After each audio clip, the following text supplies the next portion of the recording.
and become real. And this is a Majorana spinor. So Majorana spinor describes fermions that are their own antiparticles. Okay. Now here, as you will notice, the M and G, there is only one coupling strength throughout for every term, which is G, and every mass term has the same value, M. So what happens is there is a Pauli-Lubansky polarization vector, and the square of this vector is a Casimir operator, and P square, P mu is also a Casimir operator of the theory of supersymmetry and supergravity both.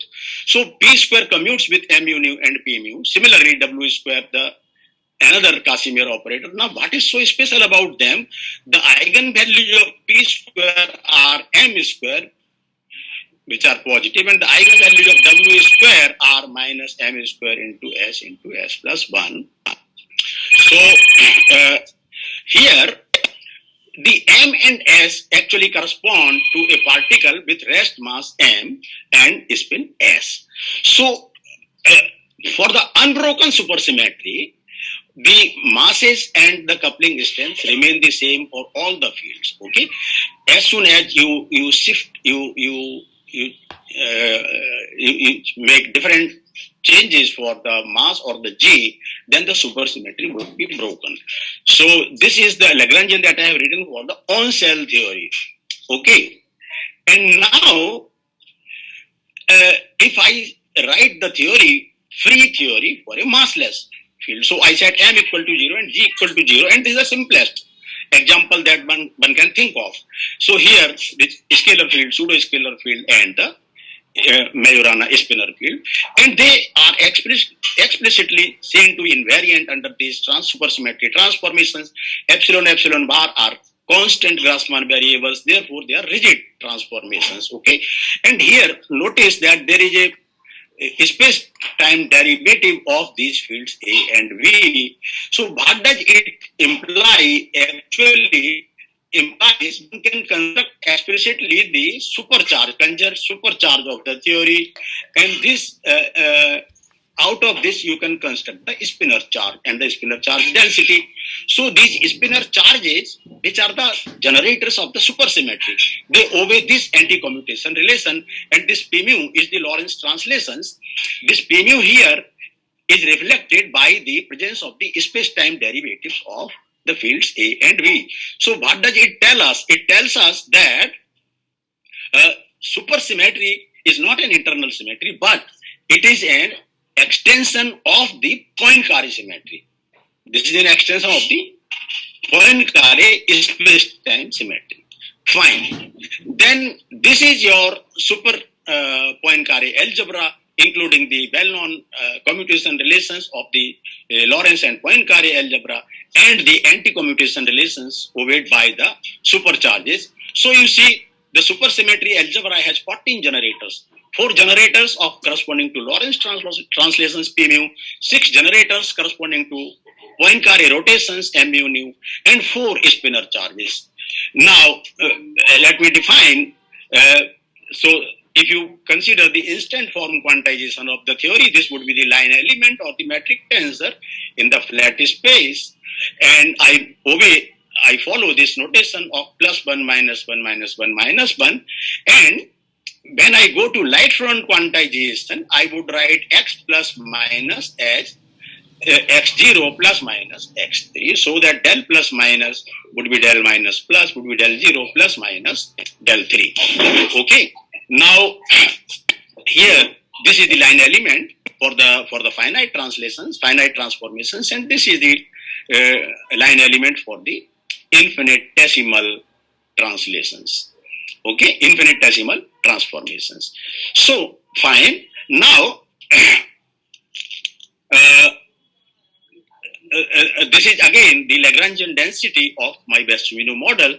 So it has these two pieces. You see, A and B both describe bosons, whereas psi, the fermionic field psi, obeys the this is a Fermi field, and it's given by the Majorana spinor.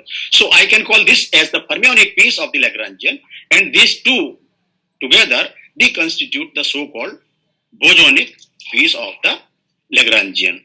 Now I can split them into bosonic and fermionic part. Now one more very crucial point, which is true actually in general for any Dirac theory, that this fermionic piece of the Lagrangian could be expressed either as L1 or as L2. And what is the difference in these two? They only differ by a total derivative. So actually the theory described by L1 as well as theory described by L2, they are physically the same theory. The physical contents of the theory are the same.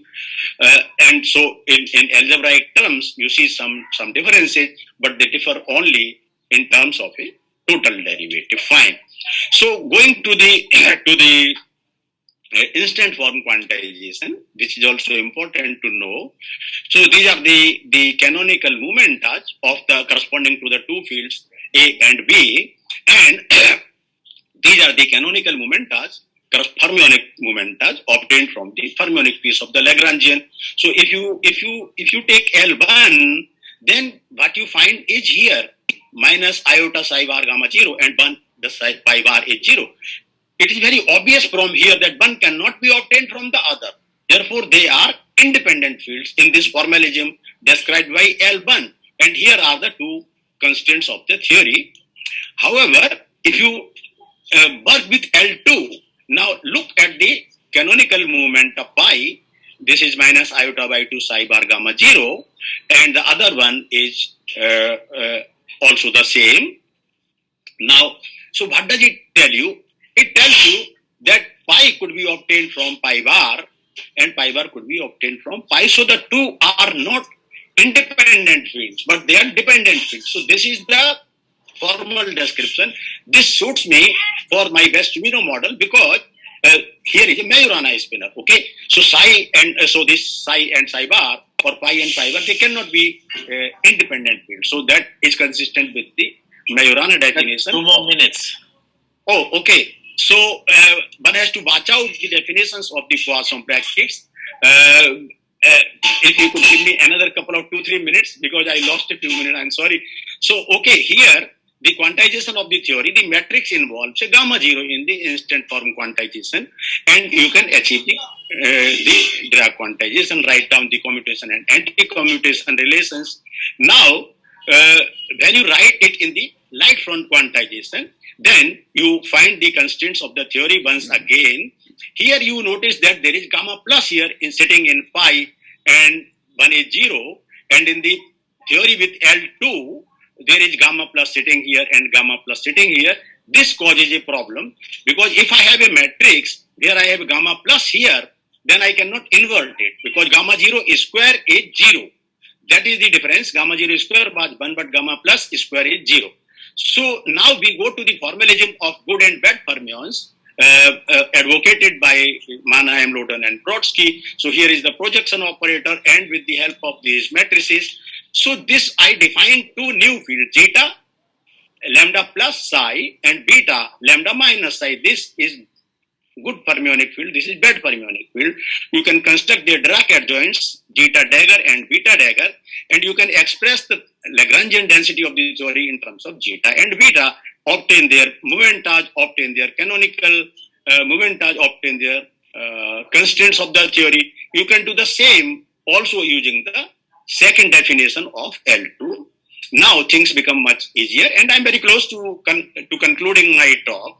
So now if you calculate the matrix of the Poisson brackets of the constants with good and bad fermionic fields, and then this is the matrix of the Poisson brackets, and you see now there is no gamma plus here, and I can invert this matrix. Without inverting this matrix, I could not quantize. I could not quantize Hamiltonian quantization and path integral quantizations. They both need the inverse of this matrix, and for path integral you also need the absolute value of the determinant of this matrix. Now, so you can obtain, these are the equal light front time commutation, and these are the commutation relations obeyed by the bosonic fields A with pi A, pi A with pi A with A, B with pi B with pi B, and B with B. These are the 6 of them, and then you write down the anti-commutation relations obeyed by zeta and zeta dagger. You see, you will not even get anti-commutation relations for beta and beta dagger. It simply does not arise in the theory. That is the best advantage of this formalism, where I have defined the so-called good fermions, zeta, and this is the Dirac adjoint of zeta. So if I write it in terms of zeta and zeta, I have no gamma 0, no gamma plus here, but does not matter. But I can convert it back into the usual field psi and psi dagger, and then the lambda plus, which is the projection operator that I had defined earlier. So the result is obtained here, and you can write down the path integral. Sorry, your time is up. No, just 1 minute, please.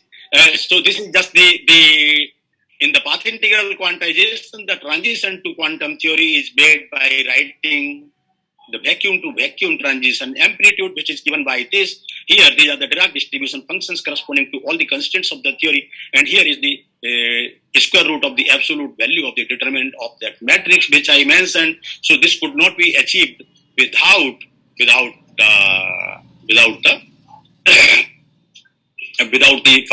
good and bad fermions formalism.